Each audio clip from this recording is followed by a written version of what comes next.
Our next speaker really needs no introduction, and actually you probably read everything about it in your program. He's been fighting fish farms longer than anybody I know, and he's famous for his TV and radio shows, but I thought I would give you a few things that you didn't know about him. He is a fan of American football. Go figure. And he's in charge of washing dishes after dinner. He shares my last name, and he's a grandfather to my children. Please welcome David Suzuki.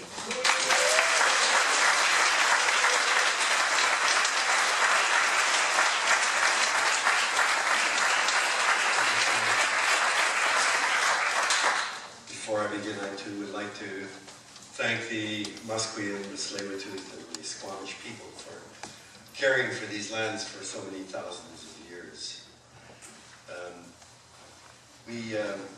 Ever since Stephen Harper was elected Prime Minister, I've had to preface my remarks in public by saying I'm not here to speak on behalf of any organization like the David Suzuki Foundation. I kept getting hammered every time I shut up my mouth. I am not here to speak on behalf of a political party or any corporation. I'm speaking here to you this evening as a scientist, as a grandfather, and as an elder. As a scientist, sorry, I have to get rid of this gum. As a scientist, I look at the world and make my mind up about the state of the world and various issues using the best science available. I don't go to the Bible or the Quran or the conservative handbook. I go for the science. And as a scientist, I also see the trajectory of our species today, and I worry for the future of my grandchildren. It's a very, very uncertain world. And as an elder, I feel this is the most important part of my life. You see, we elders no longer have to play the game in order to get a job or a promotion or a raise. We're no longer running after money or fame or power or even sex. Well, some elders are, but they need help. They need help. The point is that as an elder, I'm freed from those kinds of constraints. And we can now all speak the truth from our hearts. And if that offends people, that's their problem, not ours. So I call on elders. This is the most important part of our lives. We've all done something no other segment of society has. We've lived an entire life. We've made mistakes, we've suffered failures, we've celebrated successes, we've learned a lot. And those are life lessons. I believe it's our job at this stage in our lives. It's our responsibility to troll through that life that we've spent, to find those hard-won life lessons and pass them on to future generations. So I believe that this is the most important part of my life now, is to pass on what little I've learned.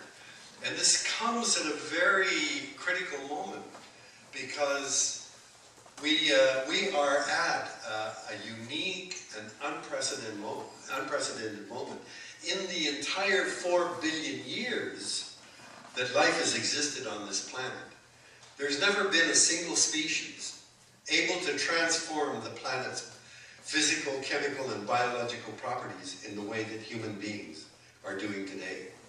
We have become a new kind of force, a force that is shaping the earth. And the problem is that we haven't acquired the capacity to apply this new state, our new status on the planet, in a way that is at all sustainable. As a biologist, I think back on the evolutionary history of our species, and for thousands and thousands of years, all over the world, indigenous people have learned through the mistakes, the failures, and the successes of their elders. Those things were very, very important. They were remembered, and they were celebrated and honored, the failures as much as the mistakes, because that's what allowed them to live in places in a way that could be carried on for thousands of years. All over the world, indigenous knowledge is the only basis that has allowed people to live for thousands of years. There's no other system that has enabled people to live in that way. But as you know, in the last 500 years, we've seen a remarkable shift. And that is the beginning of the great age of exploration, when people began to learn that through the currents of the oceans, they could travel over vast distances. With the shifting winds, they could in fact travel and return back home. And that began the great age of exploration. And they arrived in very distant places, and they discovered new lands. And holy cow, there are these people running around thinking that they were people and they owned the land. I mean, these explorers had discovered the world, hadn't they? But they came to these lands with a radically different way of seeing the world. And the way we see the world is what shapes the way we act towards it. They came for opportunity. They came for resources. They knew nothing of the indigenous flora and fauna or people, only in as much as they wanted what could be useful for them. And that spread throughout Africa, South America, North America, Australia. You well know the great age of occupation. And if you've read the incredible book by Tom King, The Inconvenient Indian, you know that in Canada, the whole thrust of policy of our leaders has been, get those bloody Indians out of the way. We want what they've got. And that's what the speakers have alluded to. You're an impediment to being allowed to get in. The other aspect, so we've covered the earth with this dominant idea that the land is not something that is sacred, that has allowed us to live. The thing that always impresses me, and first I have to say thank you all for coming, for the people from the Broughton Islands.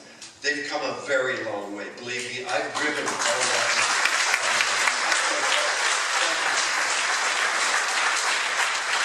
And I hope you will feel empowered by the people here who you know are supporting you. So this is a wonderful thing.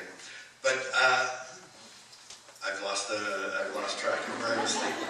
Tom King and my grandparents were part of this whole kind of discovery or occupation, colonization of the world. They were extremely poor, uneducated, and they left Japan between 1902 and 1906 because they heard there was opportunity in Canada.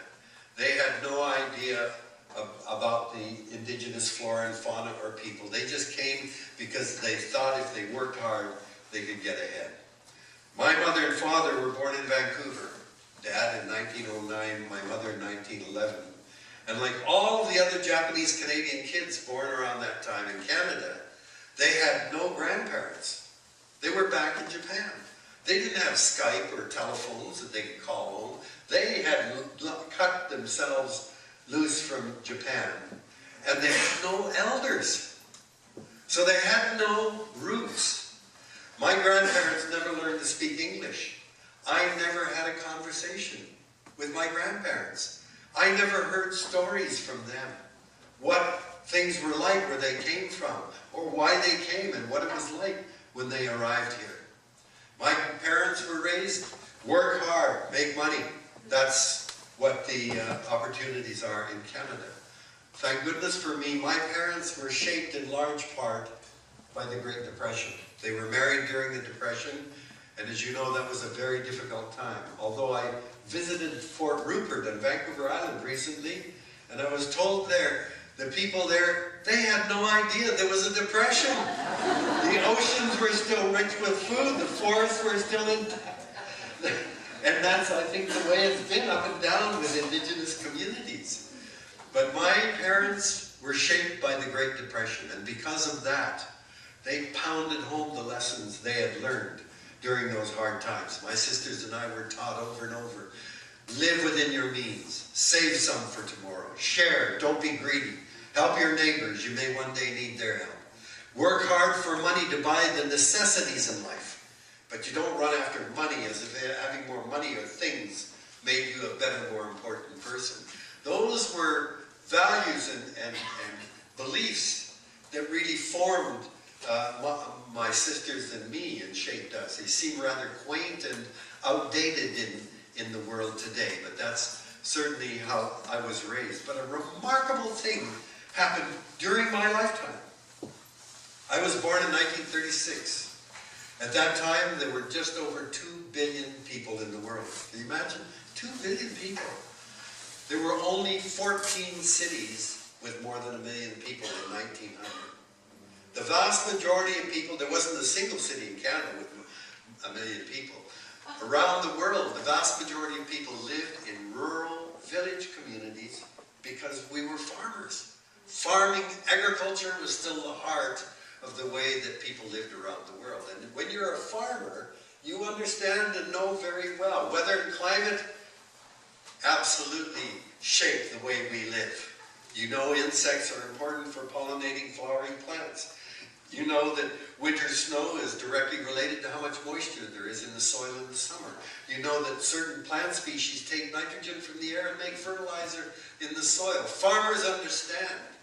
We are deeply embedded in nature and utterly dependent on the natural world. But by the year 2000, there were now 6 billion people in the world, but more than 400 cities with more than 1 million people. In 1900, the biggest city in the world was London, 6.5 million people. Tokyo was the 7th largest city in the world, 1.5 million people. Can you imagine? So by the year 2000, 400 cities, but now Tokyo was the largest, 26 million people. The entire population of Canada in one city. And if you've ever been to Tokyo, you know people shouldn't live this way. That's not how we evolved to live.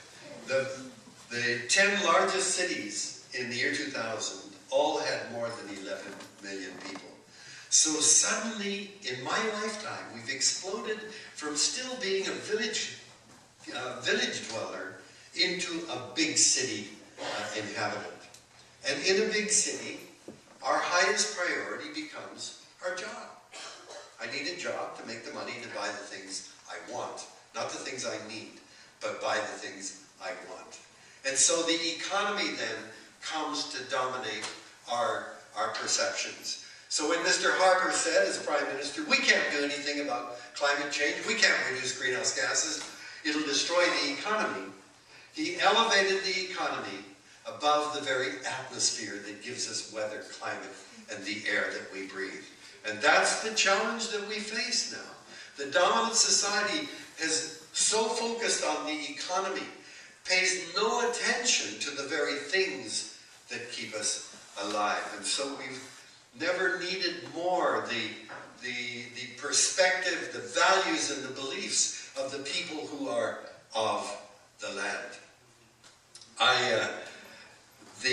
We are so blown up with ourselves today that we just think we're so clever, we charge ahead with our inventions, and then we discover over and over again, oops, we didn't know enough to be able to anticipate the consequences. When atomic bombs were dropped over Japan in 1945, and there were reasons that might be acceptable for dropping those bombs. But you know what? We didn't even know there was a thing called radioactive fallout. That was discovered in Bikini years later. We didn't know there were electromagnetic pulses of gamma rays that knock out electrical circuits. We didn't know there was even a concept of nuclear winter. So we go for the benefit of something right away and then discover, oops. In the same way, when DDT was found to be an insecticide by Paul Mueller, we thought that was so great. He won a Nobel Prize in 1948. And only when Rachel Carson published Silent Spring in 1962 did we realize, oh no, there are consequences, and we didn't know what the consequences would be until we had used DDT on a massive scale. And it's the same with fish farms. The rivers, we have thousands of rivers from Alaska right down to California, each with its own distinct genetic race of salmon, the 5 different Pacific salmon that have fed people for tens of thousands of years. Now, within a very short time, a third of those rivers now have lost their salmon runs, and another third are in danger of losing them very shortly. And that's because the oceans are a mess. Rather than cleaning up the oceans and restoring those runs, we think, oh, well, you know, that's too expensive. We better go for salmon farms. And many of us said 30 years ago, this is crazy. You're bringing in something that is going to have very, very profound ecological consequences. So even back then, it was clear from a scientific standpoint, fish farms made no sense. First of all, the farmers are bringing in, and we've learned enough now over the last 100 years, that invasive species can be very, very debilitating. Why is it over 70% of the salmon grown on fish farms today are Atlantic salmon? And, you know, the government always said, no, don't worry. We're ensuring there are standards, there won't be many escapes, but even if they get away, don't worry, they can't reproduce. And the reason they say that is because years ago, the government actually brought Atlantic salmon to the West Coast and planted them here, hoping to start to get Atlantic salmon. I don't know why the hell they would do that, but they brought these alien salmon, hoping to establish a species here, and they never took. So it's an act of faith. The DFO, the Department of Fisheries and Oceans, says Atlantic salmon can't reproduce. So even if they escape, don't worry. So we've had escapes by the thousands over the past 30 years, and last year, as you know, there was, what, 300,000 that escaped in Washington State. And John Volpe, a professor at the University of Victoria, for his PhD thesis years ago, found that, in fact, Atlantic salmon are spawning in British Columbia waters. DFO's immediate response when he reported that was, I'll bet you environmentalists like the Suzukis are planning them. So we've got a government that's got really weird. Its priority seems to be protecting established powers rather than going, oh my God, you know, we got to do it. The wrong response. And I can tell you, Atlantic salmon are profoundly different from Pacific salmon. All of the Pacific salmon have evolved to go to the ocean, load up, and grow, and then come back to their natal rivers, spawn, and die, and nurture their young through their carcasses, and nurture birds and trees, and all of that. They're an essential part of the ecosystems along the coast. Atlantic salmon are repeat spawners. They come up, they spawn, they go back, and then they spawn again. They can spawn 3, 4, or 5 times before they die. And I can tell you, they are tough as nails. Many years ago, I did a show on the salmon in Lake Ontario.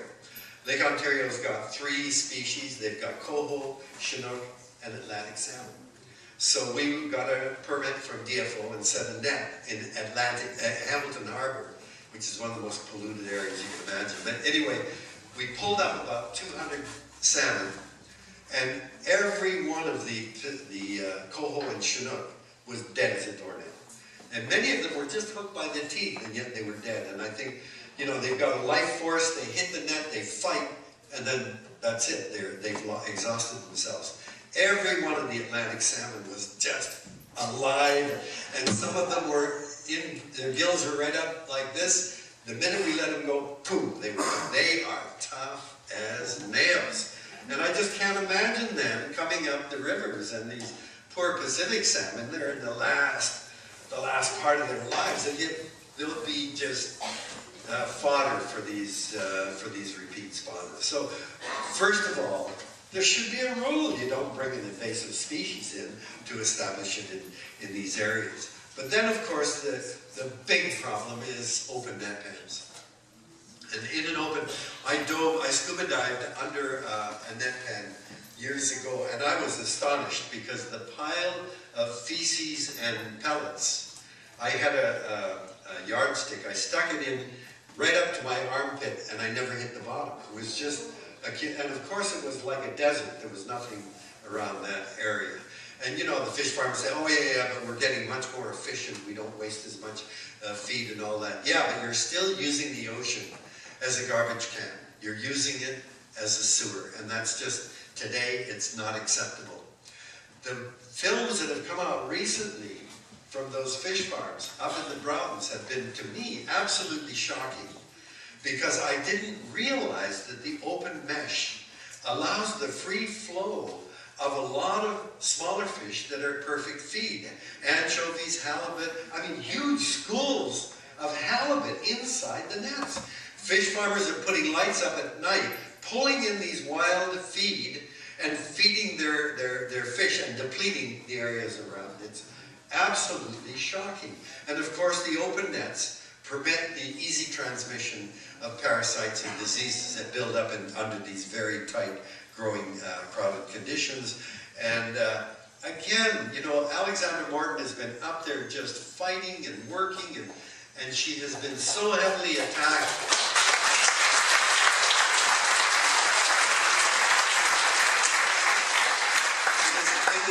It's disgraceful the way that she has been demonized by the authorities. Rather than saying, holy cow, here's a person giving us data, we've got to act on this, they've tried to demonize her in a way that allows them to dismiss whatever she does.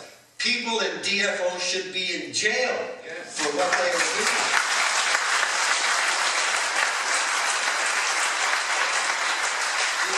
You know, the thing that really fills me with shame is not only that they have ignored the people of the water, whose the thing about Indigenous people that we have so much to learn from. I've attended so many events like potlatches and feasts and memorials. And in the dances and the songs and the prayers, it's always giving thanks to their Creator for nature's abundance and generosity and acknowledging a reciprocal responsibility. That's the big thing that's missing in the way that we live today.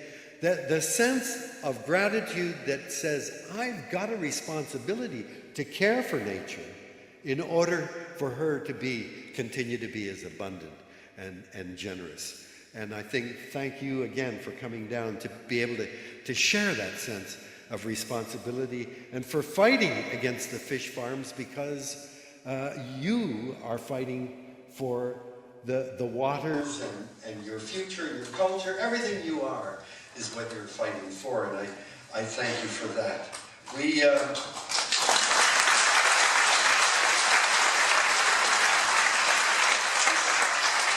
This isn't just about fish farms. This is about the way that we live on Earth, and that when last year, as you know, Canadians celebrated the 150th year of their existence. I celebrated last year. I celebrated that there are still Indigenous people with their cultures and languages intact. Thank you for celebrating. Because for very, very selfish reasons. I know the way we're going is threatening the very future of my grandchildren. This isn't kidding around now. We are in a very serious state because we've lost our grounding and we don't understand what we are doing to Mother Earth that sustains us and gives us our lives and livelihood. And look at Norway and Scotland, which are two of the big fish farm countries, and it's Norwegian farms that are giving us a huge amount. Guess what they're doing in Norway and Scotland? They're building the biggest fish farms on land now. And Kutira, I hear that Kutira, this wonderful attempt to get a fish farm on land, and it's a very impressive facility. They lost the manager who's going to Norway to run their operations. So, you know, and here we are still issuing licenses for open net pens in our waters. To hell with that. And we're here to say, no more fish farms, get them out of